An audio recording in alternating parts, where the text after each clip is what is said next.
व्यवस्था की गई है अलग से, क्योंकि बाहर में लोग रहते हैं काफी दूर बाहर में वाटरप्रूफ टेंट की व्यवस्था की गई है, शरबत पानी फल का व्यवस्था किया गया साथ में लोग है और भजन का व्यवस्था किया गया है। सभी भक्त सादर आमंत्रित है भंडारे का प्रसाद लेने। नवमी के दिन संध्या 7 बजे से भंडारा प्रारंभ होगा। नमस्कार, मेरा नाम आलोक है। आप लाइव स्ट्रीज देख रहे हैं। शारदीय नवरात्र प्रारंभ हो चुके हैं और पटना के कई मंदिरों के कई पूजा पंडालों के दर्शन हम आपको कराएंगे, कराते भी हैं। लेकिन इस वक्त हम मौजूद हैं पटना के अखंडवासिनी मंदिर में। श्री अखंडवासिनी मंदिर जो कि गोलघर पार्क रोड में है। गोलघर आपने देखा है, पटना का प्राचीन गोलघर, ठीक उसके सामने ही ये मंदिर है। और इस मंदिर की विशेषताएं अनेक है। जो यहाँ आया, देखिए, तेरे दरबार की आली निराली शान ये देखी, सखावत तेरी गलियों में चक्कर काटते देखे, फैलाया जिसने तेरे दर पर अपनी झोली, तुझे देते तो नहीं देखा लेकिन उसकी झोली भरी देखी। ये कहा गया है माँ दुर्गे को लेकर। और शारदीय नवरात्र है। हमारे साथ विशाल तिवारी जी हैं, इस मंदिर के पुजारी हैं, व्यवस्थापक हैं। कितने साल हो गए अखंड ज्योत जो यहाँ जल रहा है? माँ अखंडवासिनी की बात होती है, अखंड ज्योत जो यहाँ जल रहा है, कितने साल? सन 1914 से निरंतर प्रज्वलित है। यानी कि 110 साल से। 110 वर्षों से निरंतर प्रज्वलित है। हमारे दादाजी डॉक्टर स्वर्गीय विश्वनाथ तिवारी, आपके दादाजी जिन्होंने अखंड दीप की स्थापना की थी, माँ की स्थापना की थी, उस समय से तीसरी पीढ़ी हम लोग माँ की सेवा में लगे हुए हैं और निरंतर प्रज्वलित है। ये अभी हमने देखा भी, आप जिस तरह से पूजा कर रहे थे, हम तस्वीर कुछ दिखाएंगे। जैसे अभी थोड़ी देर पहले ही मंदिर में आरती संपन्न हुई है।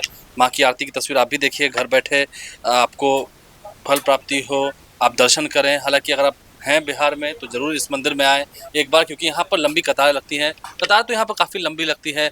भंडारा तो भी होता ही है। काफ़ी लंबा कतार भक्तों का लगता है। 2 घंटे जाते हैं कतार।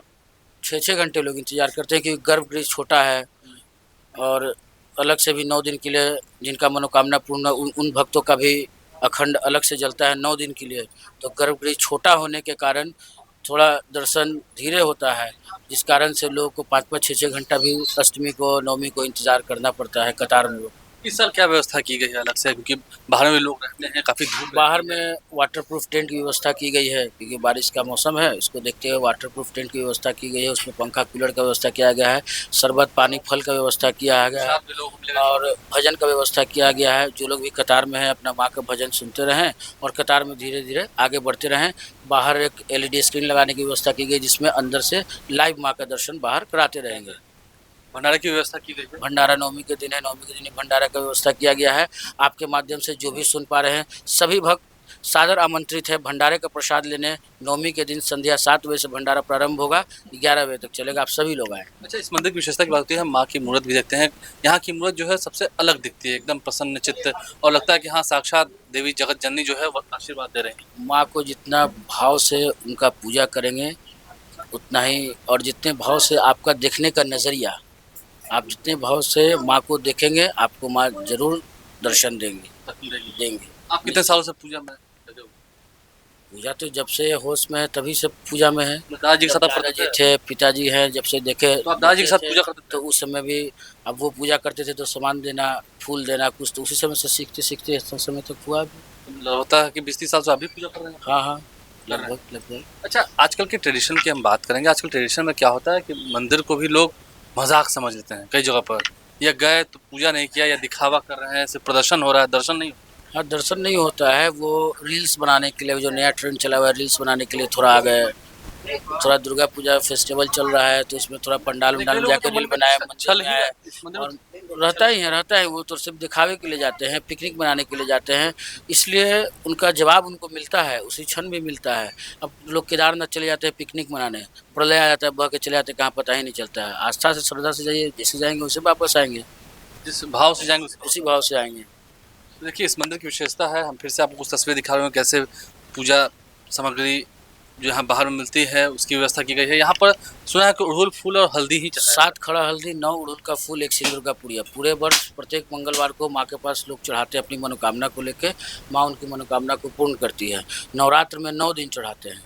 जो जिस भाव से आता है उसको उसी भाव से उसका जरूर माँ फल देती है। कुछ लोग छल से भी आते हैं। एकदम आते हैं, छल से भी आते हैं, कुछ जांचने भी आते हैं। उसको तुरंत करारा जवाब मिलता है। आप देख ही सकते हैं, देख ही रहे हैं। देखी रही भावना जैसे प्रभु मूर्त दिन जैसी। देखिए, ये शारदीय नवरात्र की झलक है। और शाम में तो आपसे मिल पाना बड़ा संभव जैसा हो जाएगा, तो अच्छा कि दिन में ही मिल रहा है। पूजा के समय में थोड़ा व्यवस्था हो ही जाती है। इन 9 दिनों में तो ज़्यादा 9 व्यवस्था है। दिन में ज़्यादा व्यवस्था है। दिन में अब 2 दिन के बाद तो रात में 3 बजे से ही माँ का पूजा शुरू हो जाएगा, क्योंकि कितने बजे से लोग यहाँ आए हैं दर्शन करने के दर्शन करने के लिए सुबह 5 बजे से, क्योंकि 3 बजे से माँ का पूजा होता है और दिन भर पट खुला होता है। रात के 11 बजे तक माँ का दर्शन कर सकते हैं। लिए? 11 बजे के बाद बंद है। 11 बजे के बाद साफ सफाई और माँ का फिर स्नान श्रृंगार, फिर पूजा, फिर सुबह वो प्रतिदिन यहाँ होता है। प्रतिदिन प्रतिदिन स्नान प्रतिदिन श्रृंगार। प्रतिदिन। तो देखिए इस मंदिर की क्या विशेषता है। 110 सालों से यहाँ जो वो अखंड ज्योत जल रही है उसकी तस्वीरें आपको दिखा रहे हैं। कैसे लोगों की जो आस्था है वो बरकरार है। वो अखंड ज्योत नहीं, वो लोगों की विश्वास है, देवी माँ की कृपा है, जो 110 सालों से निरंतर उस दीपक का जो प्रकाश है वो लोगों में उजाला बांट रहा है, लोगों के बीच में भक्ति, सद्भावना, प्रेम बांट रहा है। इस नवरात्रि में आप भी खुशियाँ बांटिए, सद्भावना बांटिए, समाज में प्रेम बना रहे, यही हम चाहते हैं। अखंडवासिनी मंदिर की तस्वीरें हमने आपको दिखाई हैं। हमारे चैनल को सब्सक्राइब कर लें। जो श्रद्धा से आते हैं उनकी मनोकामना जरूर पूर्ण होती है। जो जिस भाव से आते हैं उनको वैसा ही जवाब मिलता है। यहाँ के पुजारी भी वही कह रहे थे। हमारे चैनल को सब्सक्राइब कर लें। साथ साथ अगर इस वीडियो को फेसबुक पर देख रहे हैं तो पेज को लाइक करना ना भूलें। धन्यवाद।